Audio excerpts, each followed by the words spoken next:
কোণের পরিমাপের পারস্পরিক সম্পর্ক। আজকের পাঠ 3। আজকের পাঠে আছে বিডি।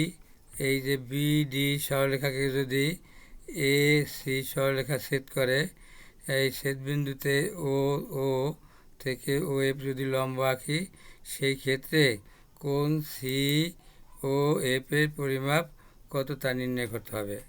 তো এখন আমরা দেখছি যে যেহেতু কোণ এ ও বি এর পরিমাপ 50 ডিগ্রি, এর বিপরীত কোণ হলো কোণ সি ও ডি, সুতরাং এই কোণটিকেও 50 ডিগ্রি 50 ডিগ্রি হবে, যেহেতু বিপরীত কোণ পরস্পরের সমান, অর্থাৎ কোণ এ ও বি বিপরীত কোণ সি ও ডি, সেই ক্ষেত্রে বিপরীত কোণ পরস্পরের সমান পেলাম। এবারে আমরা যেহেতু ও এফ বিডি রেখার ও বিন্দুতে ও এফ লম্ব, সেই ক্ষেত্রে লম্বর সাথে সমকোণের সম্পর্ক আছে।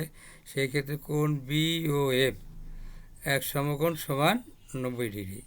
তো দুইটা কোণ পাইলাম, একটা পাইলাম সি ও ডি 50 ডিগ্রি, আর একটি সমকোণ পেলাম বি ও এফ, যেহেতু বি ডির উপর ও বিন্দুতে ও এফ লম্ব, সেই ক্ষেত্রে এক সমকোণ সমান 90 ডিগ্রি। এবারে আমাদের নির্ণয় করতে হবে কোণ সি ও এফ, এইটুক। যেহেতু এই দুইটা কোণ পেয়েছি, কাজে এখানে কোনো সমস্যা নাই। আর আমরা জানি এই পুরা কোণটা, এই যে পুরা কোণটা ও বিন্দুতে এক সাইডের এই অর্ধবৃত্তের যে কোণটা, সেটা হলো এক সরল কোণ সমান 2 সমকোণ 180 ডিগ্রি।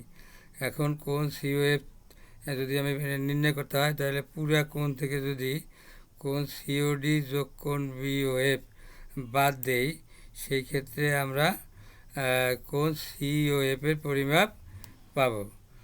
কাজেই 180 ডিগ্রি হলো পুরা অর্ধবৃত্তের এক সরল কোণ, তা থেকে বাদ গেল কোণ সিওডি এর পরিমাপ 50 ডিগ্রি এবং কোণ বিওএফ এর 190 ডিগ্রি, দুইটা যোগফল 140 ডিগ্রি।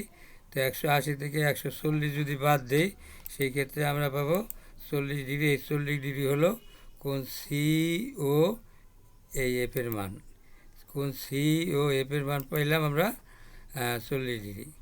এবারে আমি একটি বাড়ির কাজ দিলাম যে এই যে চিত্র অনুসারে এখানে বিডি সমান্তরাল এম এন, উহাদের ছেদক এসি ও এবং ই বিন্দুতে ছেদ করছে, সেই ক্ষেত্রে কোণ সিইএম এর এই যে কোণটির পরিমাপ কত তা শিক্ষার্থীদের নির্ণয় করে কমেন্টে জানাই দেবে ইনশাল্লাহ। তাতে আমি অনেক খুশি হব। আল্লাহ হাফেজ।